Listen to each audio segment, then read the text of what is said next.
I've introduced myself, so I'm going to introduce you first, and then we'll turn to you. Welcome, everybody. Thank you for your. We're glad to have you join us after that great, inspiring talk that we just heard. Today we have Dr. Keith Osborne with us, who's talking with us. He's the Chief Information Officer and Deputy Superintendent for Technology Services at the Georgia DOE. Prior to this role, he served as the Associate Superintendent for Georgia Virtual Learning, during which time Georgia Virtual achieved national exposure by leading the innovation to convert the Georgia Standards of Excellence, Georgia's academic learning standards, into an industry standardized machine readable format, CASE. Georgia was the first state to embark upon this work and is currently the only state whose academic learning standards are officially mirrored in the national CASE framework network sponsored by IMS Global. Georgia's lead in ushering in digital standards has directly helped guide many other states to follow this practice. This nation-leading work earned the Georgia Department of Education the IMS Global Learning Impact's Top Platinum Award in 2018. And in 2019, Georgia Virtual was recognized by the Learning Council as a national digital school leader for both its leadership and advocacy towards high-quality virtual learning practices. Dr. Osborne serves on the K-12 Institutional Leadership Board, as well as the CASE-ILN and the CILN for IMS Global. Furthermore, Dr. Osborne's team is one of the leading practitioners of the Open Badging Initiative, the standard considered to be the leading support for the evolution of the Comprehensive Learning Record, CLR. This work has enabled his team to participate in conversations with entities such as the National Chamber of Commerce, higher education, and the military. He routinely speaks about interoperability, innovative practices that school districts and states can leverage to help them better integrate educational and learning technologies into the instructional environment. Dr. Osborne received his doctorate and undergraduate degrees from Valdosta State and his master's degree from Georgia Southern University. And he remains a strong advocate for public schools, teachers, and libraries. So thank you for joining us today. I'm Keith, and I'll turn it over to you. Well, good morning, everybody. Thank you so much. I'll tell you in advance here, you might hear thunder and whatnot in the background. The storms that are kind of coming through from the west are, some of those are just hitting us. And so normally I would have been broadcasting to you from my office downtown, but I figured that I didn't want to contend with the weather and maybe not get there at all. And so I'm going to keep my fingers crossed, everybody, and think that the weather is going to behave. And so you're my man cave or my office, whatever it is, depending upon who you're talking to, either me or my wife, is where I'm broadcasting from this morning. And so she has been, kudos to my wife. I've got to give her that in advance because she got up early this morning and kind of helped me make sure that I had proper lighting and microphone and all those things were set up. So Tammy, who's downstairs babysitting our 3 little Papillon dogs, I'm virtually patting you on the back and appreciating all the help. But to everybody else, gosh, I was in that opening keynote session, absolutely wonderful. Such amazing talent and such an amazing amount of advocacy. But on top of that, as I look through and I've been monitoring the chat and paying attention to that and seeing so many of you that are not just from Georgia, but for so many other locations, welcome, man, this is absolutely incredible. So I'll tell you in advance that we're hitting on something that I am immensely passionate about.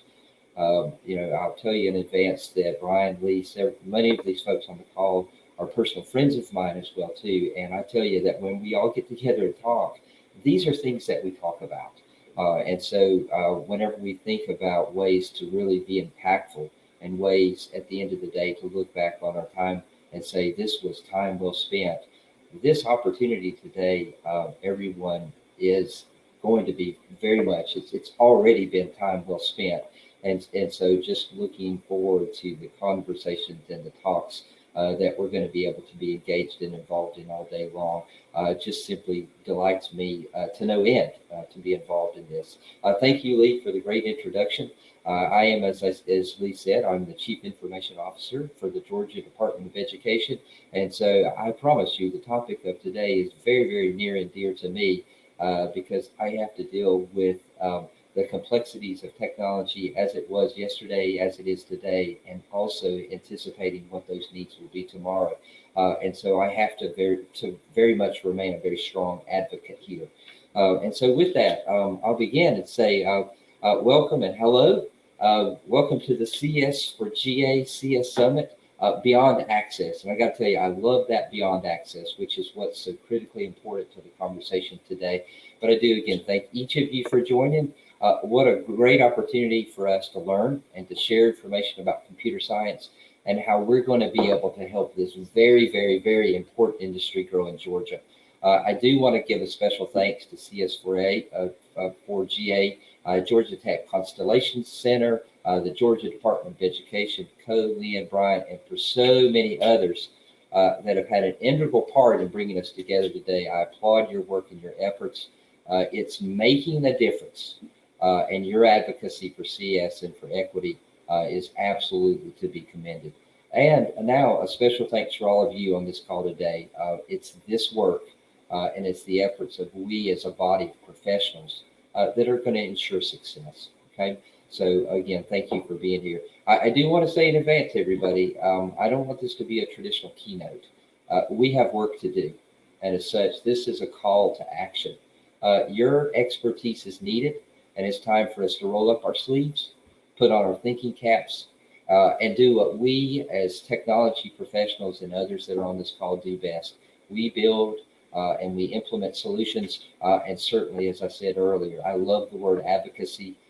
We've heard the word equity so many times today. At the end of the day, it's worthy to note that inside of Georgia, where we have 212 different districts, we have 1.8 million children.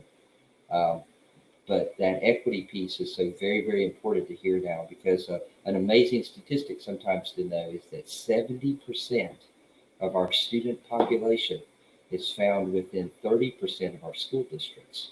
So think about that for a second. So now take the remaining 30% of our students that are now moved over the entirety of the Georgia schools in those districts. You see that if we're not very, very, very careful, we are not in a position to be able to address equity. So therefore, to see so many of you here that represent so many different areas of the state of Georgia, and for the different professions in the workforce that you all represent, this is the imperative that's before us, is that ever important advocacy and that ever important equity piece. We don't know what we don't know, but ensuring that the chance is made available to each and every one of our kids is the very important work that we have. So as I said, this is a call to arms, because we seek your help in another area as well. And that's of the aspect of training and helping prepare the next generation of the technology workforce. So let's get busy. So let's go back in time. You know, when the pandemic invaded, it's been almost a year ago, almost the anniversary of a year ago. No one imagined that a year later today that we'd still be affected by it. But here we are. And every aspect of society, think about this, the way that we work, the way that we live, the way that we play, the way that we learn are all dramatically different. And I anticipate that they'll be so for the foreseeable future. But in spite of the pandemic, some marvelous advancements for the benefit of society have been introduced. I want you to stop and revel in that for a second. You see, not one, but 3 vaccines have been created within this time period. Isn't that a true testament to science? And the supply chain necessary to ensure goods and services that can be delivered without disruption, it's the most stable it's ever been. Importantly, we have a trustworthy, real-time communication network that spans the entirety of the globe.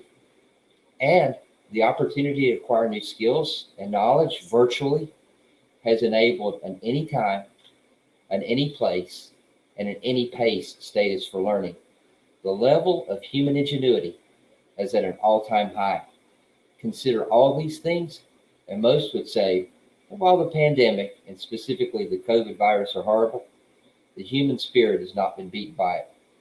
Instead, we found ways and embraced innovative ideas that have allowed our society to thrive. Think about that for a second. So of all these things I've mentioned, there's one common element that every solution shares. Every solution that I've talked about, something that without those faculties necessary to jumpstart society would not have occurred, or at least they would have been significantly delayed. What is that one thing? Technology. It's that single element that's ever present in every solution. Now we're more heavily dependent upon technology solutions than we've ever been.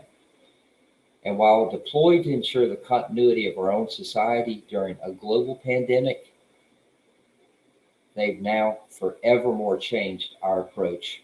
They have evermore impacted society. And I'm going to pause here. I'm going to literally kind of break from my own thinking. There's a guy by the name of Kevin Kelly. He's a co-author of Wired magazine, and some of you may have heard of him, listened to him talk, or specifically read some of his books. I am a huge fan of his work, and specifically he wrote a book several years ago called The Inevitable. It's if technology's kind of got this this guiding light, if you will, certainly within my department and with my team, we use a good bit of that, because I believe that Kevin Kelly has been very good about kind of forecasting the impact that society will have on technology. Now, I want you to listen to what I said there. Kevin has been very pivotal in discussing how society will impact technology. But when Kevin wrote that book, he didn't know that the pandemic was coming. You know, if you read of others like Kurzweil and those others who talk about the singularity, nobody knew that a pandemic was coming. But whenever it hit and society shut down, you see that, as I've already said here, technology was what jump-started that. So Kevin Kelly's book, The Inevitable, really talks about the fact that the day would come when society would not impact technology, but instead technology would impact society, and we would forevermore be changed with that. How profound to think that in 2016, when he wrote that book and began to kind of mention that, literally we were all beginning to see the impact that technology was having on us as a society. But to think that it would change society and not society would be the predominant change to that is rather appealing part of the discussion. And so that's where we're headed today. This dependence upon mission-critical technology solutions will not only require a workforce to support these initiatives, but there's going to continue to be an increasing need for these skills in areas of technology, and specifically computer science. We need this to ensure this newfound level of continuity is allowed to grow. In short, we need to find creative ways to better enable our younger learners to have awareness of the computer science industry, and to better enable our teacher workforce to provide learning opportunities they themselves. Now, many of you attending this virtual talk today, and this is where we're headed with this. Again, this call to action is called ARMS. You work for a school district or for a school, and you're part of the technology workforce. You're responsible for implementing and maintaining all of the technology infrastructure. So you have a very essential role in your school's success. And I'm guessing something that I'm sure each of you probably seen a significant increase within the last year. Well, those of you are a very, very important part of the computer science movement in Georgia. And again, all over.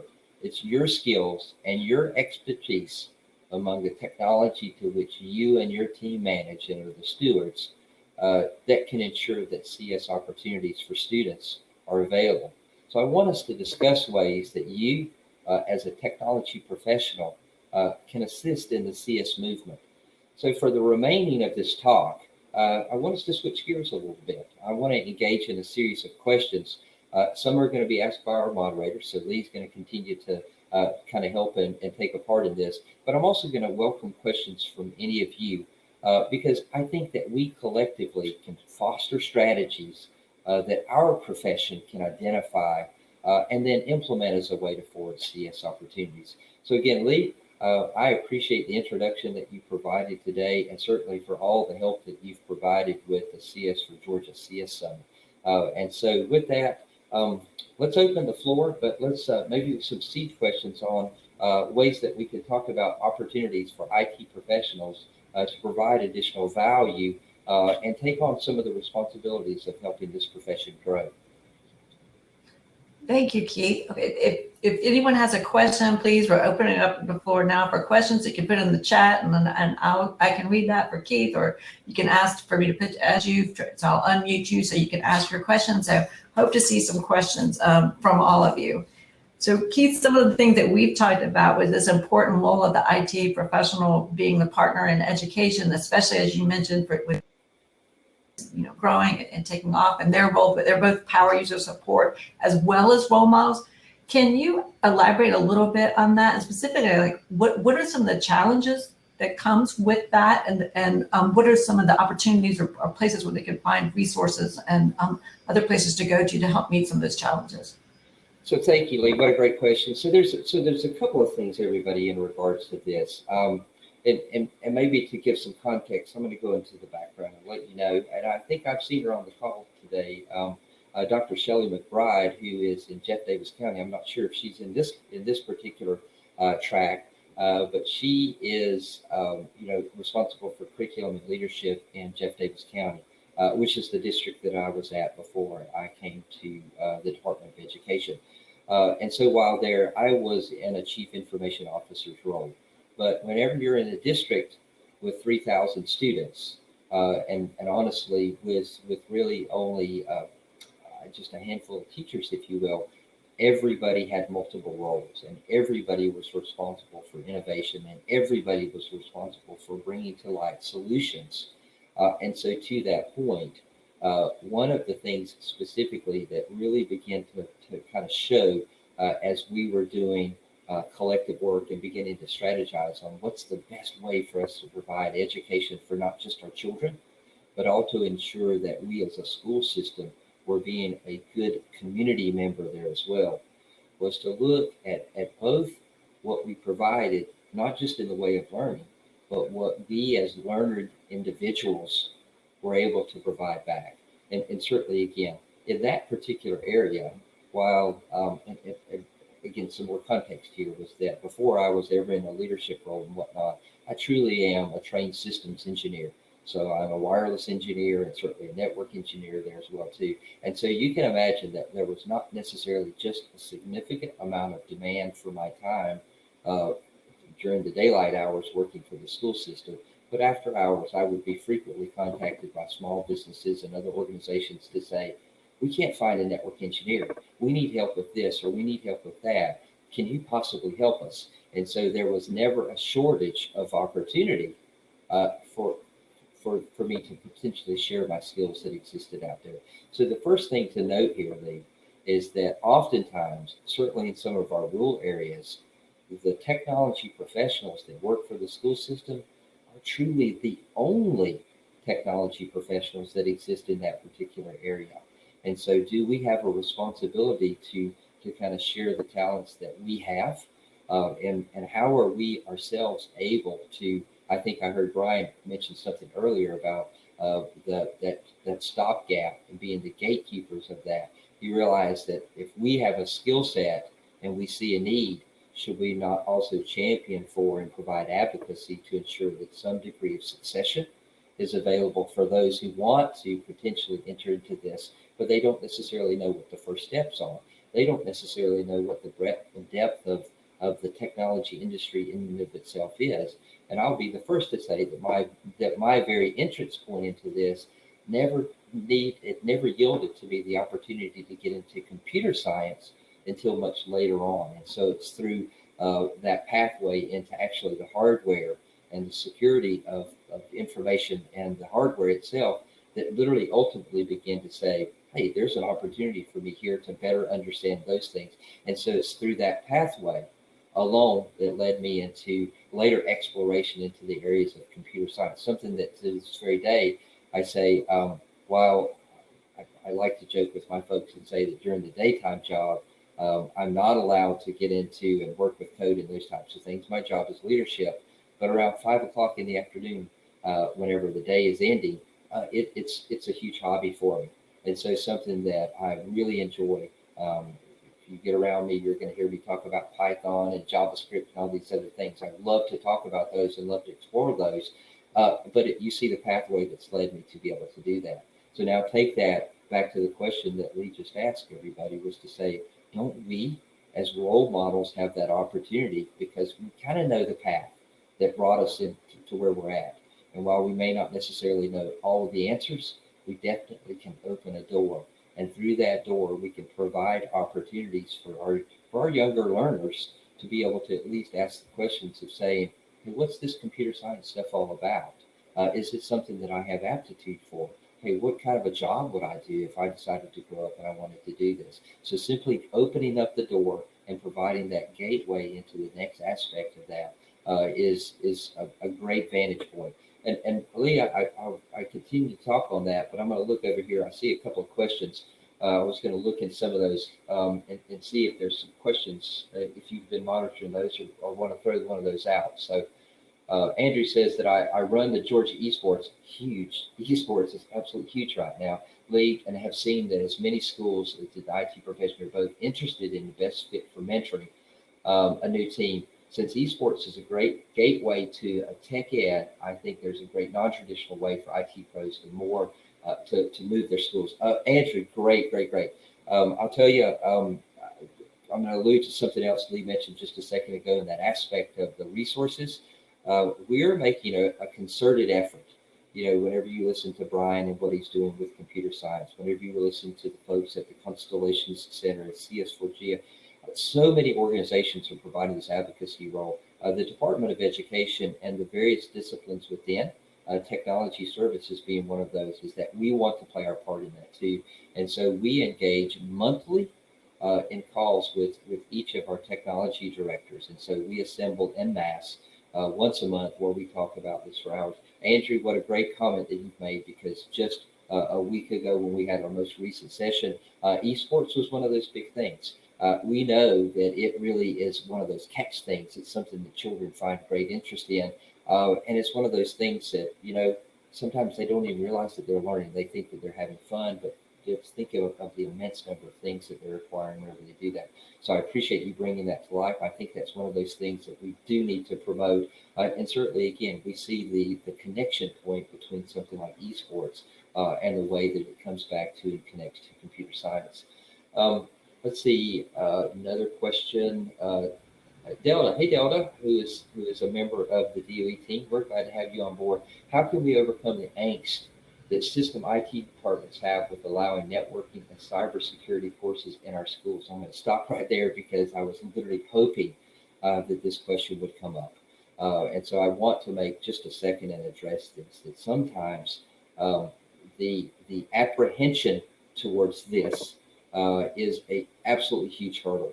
Now, something that I alluded to very quickly and very early in the speech that I talked about was the time that we are in the day and age when you can acquire any skill and you can take a class on anything that you want, anytime, any place, and you can learn at any pace.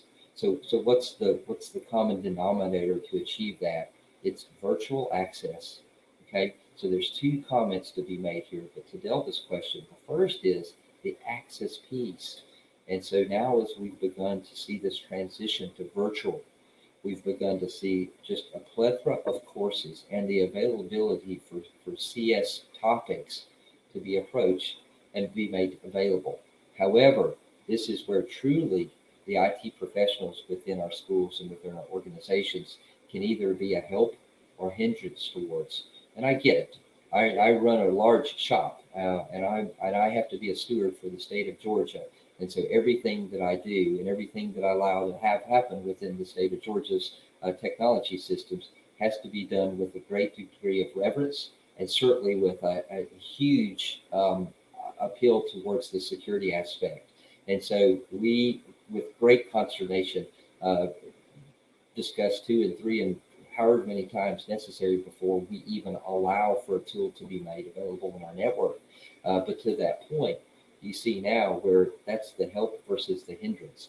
With so many virtual courses being made available, and our own Georgia Virtual School would be an instance of that, where those learning engineers who designed that course probably and very specifically chose a set of tools that would support being used within that particular course.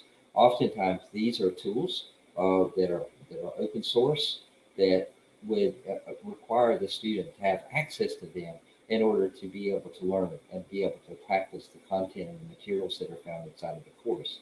So you see immediately where our IT professionals who manage the infrastructure locally, which includes the end user devices, if they're not in constant contact with the persons responsible for virtual learning and allowing access to those courses if they're not in constant contact with them, and ensuring that those tools are made available for students, and certainly doing the due diligence to ensure that those meet within local policy and guidelines for tool availability, you see that it could be a real challenge for a student to see success in that. And unfortunately, there have been real world situations where we've had entire groups and classes of children that have not been able to do their best within a virtual class devoted to computer science, simply because there was never an allowance for those students to be able to use those tools and be able to have access to them in many instances within the school-owned equipment or within a lab setting or whatever the environment is in which those children were going to access the virtual situation. So the other piece of this that is really critical here, and I think somebody's already mentioned that, is this idea of advocacy for bandwidth. I promise you, that's the biggest part of my day that I spend right now, is dealing with equity as it relates to bandwidth. How do we ensure that students, regardless of whether they're at home or at school, and whether they're in Metro Atlanta or if they're in Eccles County or they're down in Decatur County, it doesn't matter where they're at in Georgia, do we have the same level of access, and do we have the same level of availability of bandwidth so that students can achieve success and the technology itself isn't a hindrance to them? And so certainly we're trying to ensure that we deal with that from the state level, but the advocacy level locally still remains very, very, very important.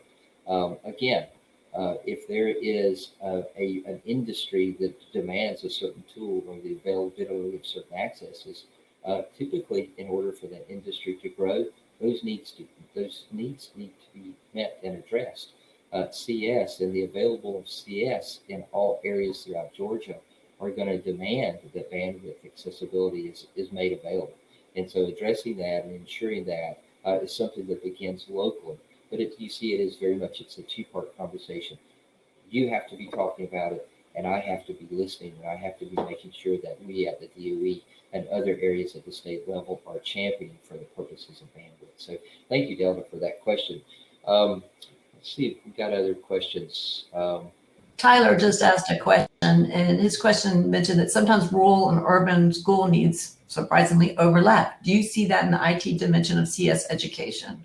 Absolutely, indeed, we do. What a great question. So, Tyler, because the thing here is that, most oftentimes, it's this kind of preamble, if you will, that's approached the problems that kind of persist and kind of identify themselves. And again, I mentioned this earlier, whenever I talked about that 70-30 phenomenon, you see that whenever 70% of our kids are kind of concentrated in 30% of the state, you see it almost by default says and suggests that these two don't necessarily see eye to eye, that they don't necessarily share the same types of problems, that they don't ever meet in the middle and have this opportunity from a state of camaraderie, say, how do we attack this together? But that's totally false whenever we get into this narrative of certainly learning, and certainly within the aspect of this, and that is to say that a child is a child.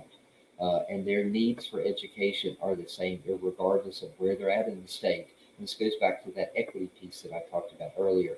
But certainly in regards to this, at the end of the day, the beauty of technology is that there may be 500 of us on this call right now, but each of us is uniquely connected. And really, we're only about a foot and a half away from one another. So you see, realistically, technology is the common denominator, and it has enabled us to kind of see and show through both experience and anecdotal conversation as well too, that really the problems are one and the same. They might be a little bit larger depending upon the size of your district, or a little bit smaller, but the fact is that those problems are consistent throughout. The needs, the requests, the desires of the learners, they seem to be one and the same regardless of where we're at. So thank you for that question. So we can see what else we've got out there, Leigh. So while we're waiting another question, I want to dovetail back on something that you mentioned earlier. I mean, we've been hearing a lot about the rural broadband initiative and Georgia ensuring that we get broadband out across the state. for better access for all. Can you speak about what that means in terms of future of the IT workforce in this space, and specifically how we can support efforts and initiatives with some direct action, or what's going to be needed for this workforce?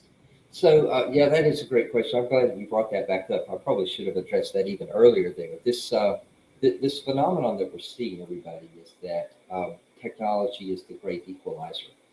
It's certainly from the stances of equity, but also from the stances of workforce there as well. Suddenly you see that technology doesn't care if you're in rural, it doesn't care if you're in urban, as long as we have that equity and we have that availability that exists across the regime as a whole.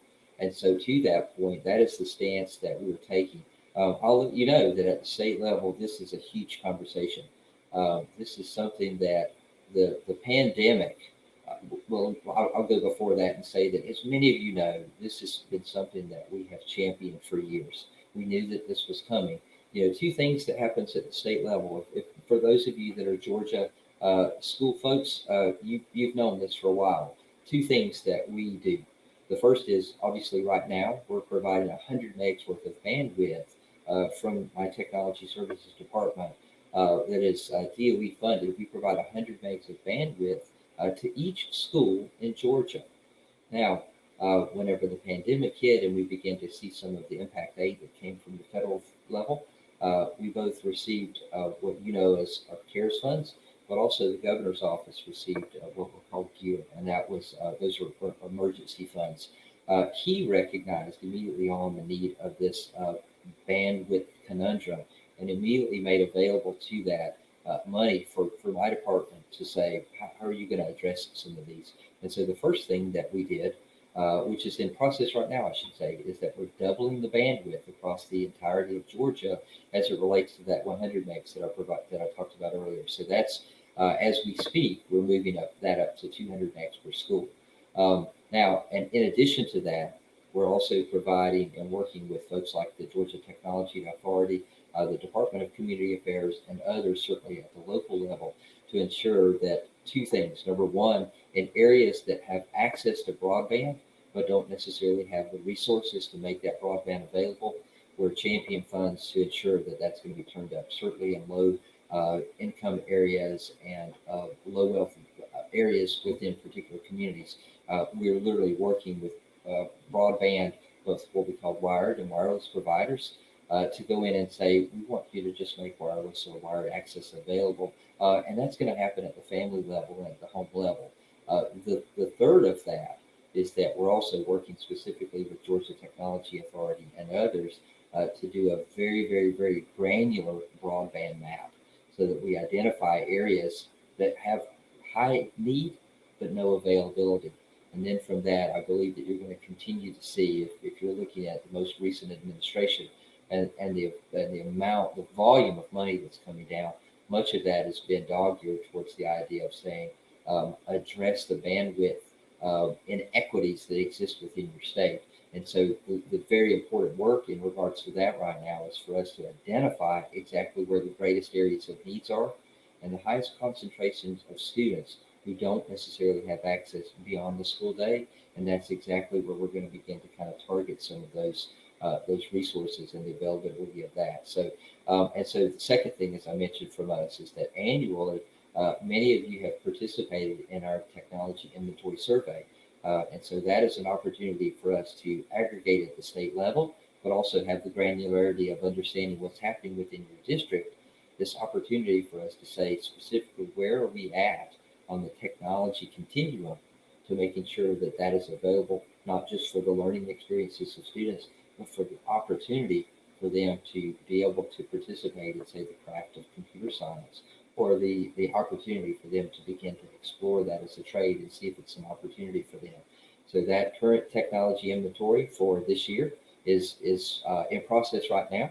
So we return the results of that to our State Board of Education probably towards the end of June, and that begins to be an impact for us beginning with the July school year of tomorrow, and beginning to look and then internally recalibrate our resources and ensuring that we're able to do things virtually or promote some of these resources because we know that we have an infrastructure in place in order to support those. So great question. So Very good. So do we have any other questions? While I'm waiting for some other questions, I'm sure we do have some. I wanted to bring your attention, Keith, on the comment that Tracy Wilson made, because it sounds like this is a great model for some of the things that you've been talking about today. She's a regional manager for TEALS, and they help partner IT professionals with high school teachers where they can co-teach computer science. The teacher and students both learn from the professional, helps with teacher training, and let students experience CS at the same time. So, Tracy, thank you for that. Because again, sometimes my mind can ramble, and I meant to, in the back of my mind, address that. So I appreciate you doing that. Probably that could very well, folks, be the strongest advocacy that we as technology professionals could provide. Sometimes just simply having access is not enough, but we need some guidance to go with that. And I would bet, just again, because of that technology inventory survey that I mentioned a few minutes ago, I would bet that many of you that work in this industry within your schools have never mentioned that you have more than enough help in regards to supporting your technology in your infrastructure. And as a result of that, you oftentimes champion for additional personnel. Sometimes you're met with success, sometimes you're not. And so that's just the real rule of it. And so why don't we begin to kind of explore the realms of saying, can we build our own workforce? And so, Tracy, what a great opportunity I believe that we have here for students who show aptitude in this, for students that show interest in this, to say, you are really advocating on your own behalf. Why don't we open a door and make that door available for you to practice this craft and begin to learn and experience the world of technology and computer science, and do that through an environment that's safe and that it has seasoned professionals that can kind of help guide and govern that opportunity for you to learn. So the end point of this is, here's a call. This is that call to arms of saying, what if the technology professionals within school systems, what if they were to reach out to, say, their CTAE, or in some other states you may call that CTE, and said, through your work-based learning program, what if we decided that we would take on several of your students and we would work with them? Everybody, depending on your level here, we have things like CompTIA that allows for service desk, for help desk, for networking professionals. Delta mentioned earlier about cybersecurity. There's roles of security. Many of you that are technology professionals, you're already certified in those areas. And so you now, not just as a technology professional, you see that you have a role as a teacher here as well too. And both of you winds up gaining something here. You could get some much needed help and boots on the ground, so to speak. But at the same time, a student that's now within your tutelage has provided some great opportunities for them to learn the trade of technology. And oftentimes, again, that could lead on to bigger things like computer science and cybersecurity. And so, and again, we all know the need is great in the entirety of this profession. Here's opportunities for kids to get a first step into this, but not necessarily have to go into waters that are unknown to them. Somebody's going to be able to stand beside them.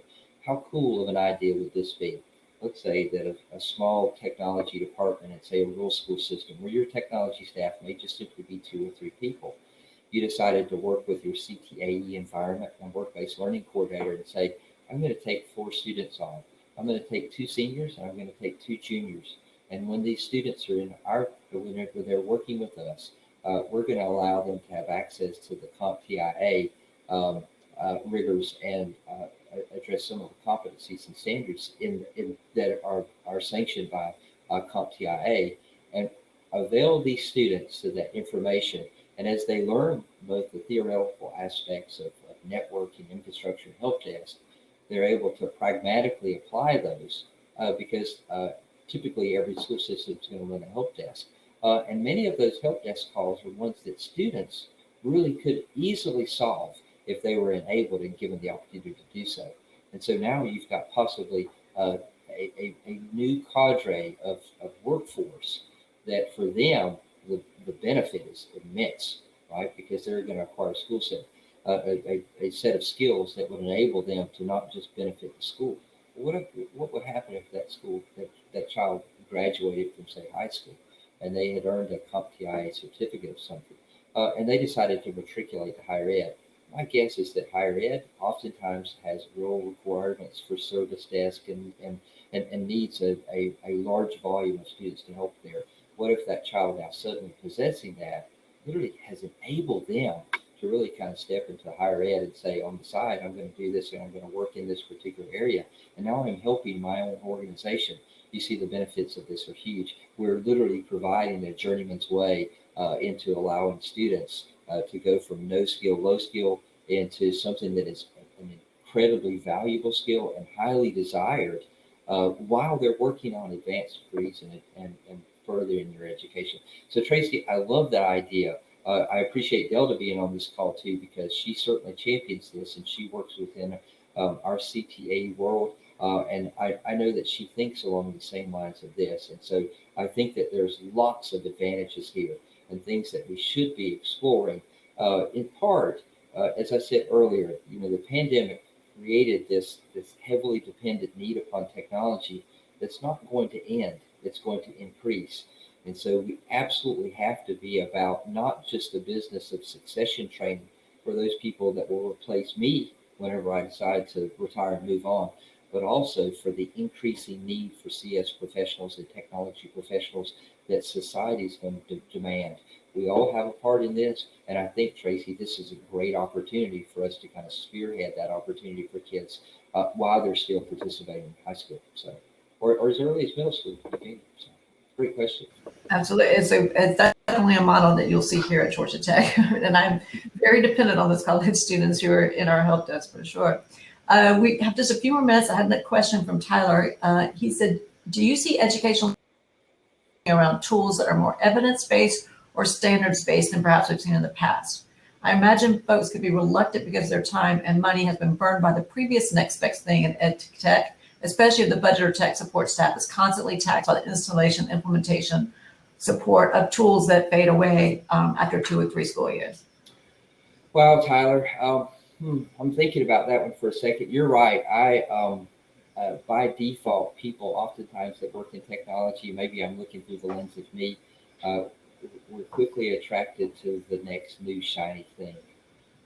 And so as a result of that, I probably look around and I have whatever the latest technology gadget is, I certainly have that available. And that's just simply because it's a passion that I have. Now, whenever we talk about this is such an important question. When we talk about the aspects of education, we need to be careful, right? You oftentimes hear words in this day and age of research-based or data-driven, and sometimes those don't necessarily work at the same speed of technology, right? And that is because technology, I'll allude back to Kevin Kelly in his book, The Inevitable, where he talks about the fact that we're now in a constant state of beginning. And that is because of the rapid involvement, the rapid change of technology. So this is very apparent that if we're not careful and if we've not done due diligence, we could potentially take on something that doesn't necessarily meet with the strategic plan of our school. And it doesn't necessarily, at the end of that, really kind of meet this. Now, I see that. I do. I see it hugely. And on top of that, I think it's going to be almost a good bad problem in a way, Tyler, because we all recognize that there's a volume of money coming down the pipe. We recognize that technology is no longer one of those gee whiz bang things, but it's very mission critical to the educational process. And thus, as a result of that, money's being channeled down to ensure that we, again, from an equitable standpoint, from an advocacy standpoint, we're able to address things education related, but do so through a technology medium. And certainly what follows with that is a massive amount of innovation and a massive amount of suddenly new tools and new ways and strategies that suddenly are available to address probably every problem. Here's yet another opportunity for us as technology workforce to get very, very, very uniquely and keenly involved in this, because sometimes the pot of money that comes down doesn't necessarily get your viewpoint and it doesn't necessarily get your opinion in this. And so you have to ensure that as technology workforce that you're able to talk with senior leadership. And oftentimes I really advocate for you being a part of the senior leadership component of your schools and districts, so that those conversations are done with you, not after the decisions has been made that you get involved. As many technology professionals on here can truly attest, there are absolute horror stories of tools and software that have been purchased that ultimately is handed off to the technology department, who says either A, we don't have the infrastructure to support this, or B, this is just simply not a safe or a conducive tool for us to deploy within our schools and networks. How much would have been saved if we had done that in advance?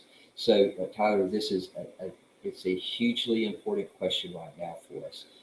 Again, that's a new role of advocacy, of ensuring that people are considerate of the technology needs, and doing that due diligence and research about the technology choices that are being made, and ensuring that those are good practices and they meet within the strategic plan of our schools, or our technology plan, I might add as well too, within our school systems, to ensure that those are parallel with the needs, and the components that we do within our schools. So great question. So I know, Leigh, I think that we're about at time. So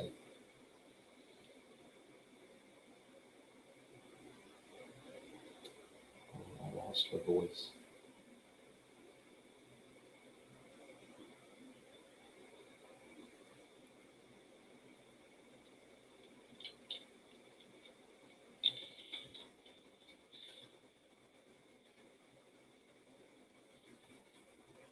Can you hear me now? We got Sorry you, Leigh. Yep, no worries. It's 10:50, so I think we're heading into the next session. Thank you so much, Dr. Osborne, for your time today. And thank you for all the participants for your questions, for putting your information questions, great ideas into the chat. And I see there's some follow-up, and that's perfect. That's exactly what we want. So we appreciate everybody's time.